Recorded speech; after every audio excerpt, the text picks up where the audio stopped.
Alexandre, là on est à la maison des assos à Orléans, qui est notre QG du samedi, on va dire. Alors nous on te connaît dans l'asso comme un jeune joueur plutôt passionné qui est arrivé il y a maintenant plusieurs années. Est-ce que tu pourrais te présenter, nous dire qui tu es, d'où tu viens et aussi nous rappeler de quelle manière tu as découvert les bâtisseurs de rêves? Ouais, tout à fait. Je suis Alexandre, je suis né à Paris, plus précisément Clamart. J'aimerais devenir soigneur animalier. J'ai connu les bâtisseurs à la journée des associations. Je me souviens que je cherchais une association de jeux de rôle. Le jeu de rôle à l'époque m'intéressait beaucoup et je voulais une activité qui me permette de libérer mon imagination en fait. Et plein d'autres choses. Et tu pratiques le jeu de rôle depuis combien de temps? Depuis maintenant 3 ans, 3-4 ans, je sais plus, on compte plus les années hein, quand on pratique le jeu de rôle, franchement, okay. Moi je compte plus, je sais plus. Donc tu as commencé à jouer au jeu de rôle ici, avec nous, avec les bâtisseurs de rêves. D'accord. Ça fait 4 ans. Okay. C'est ma 4e année. Après, j'ai eu une autre expérience du jeu de rôle du coup avant. À la base, ce qui m'a fait aimer le jeu de rôle, ce qui m'a fait m'intéresser, c'était mon père en fait. Parce que mon père, il a pratiqué le jeu de rôle pendant 20 ans. Et du coup, lui c'était le Donjons et Dragons, son jeu de prédilection, le classique. Il était MJ et joueur. Un jour, j'ai découvert des fiches de personnages avec des images fantastiques. Il les dessinait lui-même. Tu veux dire que tu as fouillé dans ses affaires personnelles? J'ai fouillé dans le grenier en fait, parce qu'il les avait. D'ailleurs, il a balancé beaucoup de ses manuels.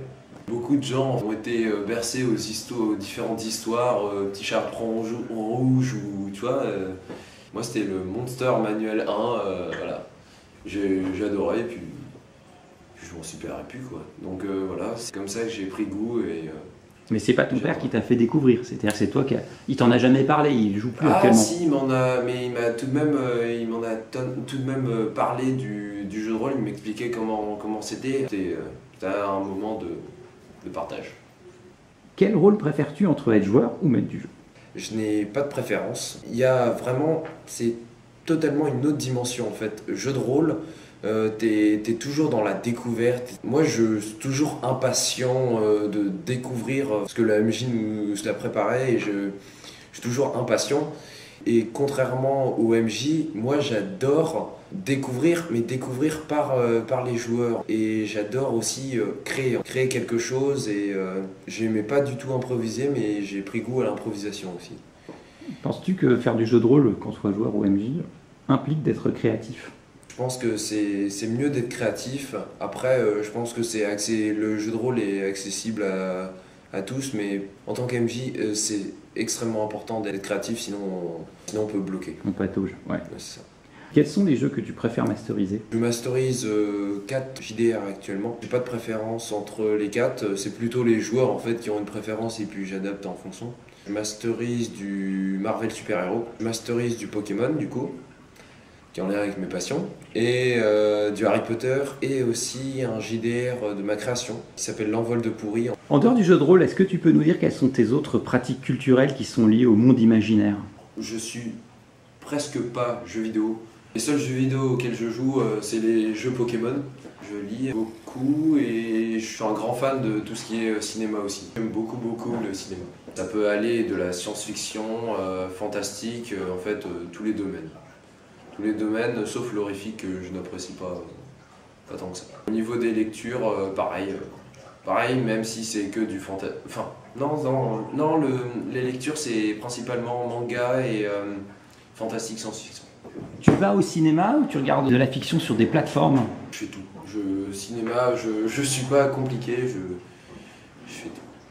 En termes de lecture, est-ce que tu peux nous dire quels sont tes titres, auteurs, univers ou sagas qui t'ont le plus marqué ou que tu affectionnes le plus? Je suis un grand fan de tout ce qui est super-héros, donc Marvel, DC Comics, j'ai pas de titre particulier parce que c'est tellement vaste. Mais au niveau vraiment des sagas qui m'ont le plus marqué, il y a Harry Potter, vraiment qui m'a beaucoup marqué, comme beaucoup de gens d'ailleurs. Et Percy Jackson m'a pas mal marqué quand j'étais... Enfin, ça fait déjà un petit moment, mais Percy Jackson. Souvent, les fans de jeux et de fiction aiment bien accumuler les objets qui sont liés à leur univers de prédilection. Est-ce que toi tu es collectionneur et si oui, de quoi? Étant donné que je suis étudiant et que j'ai pas forcément un budget énorme, je collectionne pas beaucoup parce que j'ai vraiment pas l'argent. J'aimerais collectionner ça, mais enfin beaucoup de choses de mes univers que j'apprécie particulièrement. Mais sinon, j'ai commencé une collection de comics, principalement du coup Marvel. Et j'ai aussi quelques objets de l'univers de Harry Potter. Oui, bah, comme je le disais, du coup, je veux devenir soigneur animalier, ce qui a absolument rien à voir avec le jeu de rôle. Je suis passionné de sciences, vraiment toutes les sciences, même si j'affectionne particulièrement pour la zoologie, mais toutes les sciences, biologie, chimie, physique, astronomie, j'apprécie tout. Et j'aime beaucoup le sport, je fais en club de l'athlétisme, et avant le confinement, je faisais de l'escalade, mais c'est plus possible maintenant. Enfin, il y a le mur d'escalade qui est en construction. Enfin bref. Il y a des contraintes, quoi. Ouais, c'est ça. Tu disais tout à l'heure, tu nous précisais ton âge, que tu avais découvert le jeu de rôle il y a seulement 4 ans, on va dire. C'est déjà pas mal. Beaucoup de gens, en entrant dans la vie active ou en vieillissant, s'éloignent de leur passion première. Des fois, on appelle ça le dark age.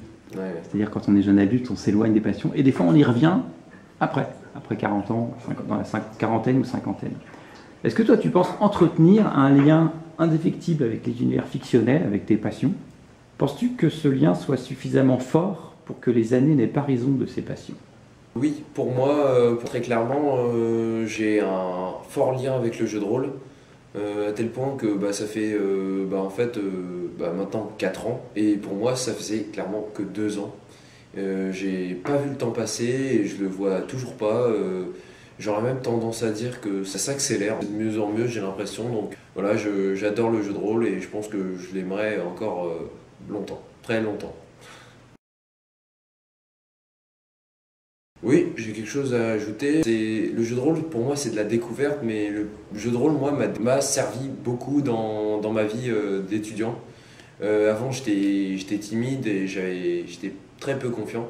Le fait d'être joueur déjà, puis après MJ, et de m'assumer en fait dans mes paroles et dans mes dires, en fait, ça m'a beaucoup aidé au passage à l'oral. Et après, j'ai fait du théâtre aussi grâce à ça, donc ça m'a vraiment, vraiment aidé. Ça aide à s'exprimer, ça aide à travailler son imagination et ça aide à partager. On fait de super rencontres, franchement, jeu de rôle, c'est royal. En plus, on fait ce qu'on aime et on a joué dans la bonne humeur. Ok, super. Merci Alexandre. De rien.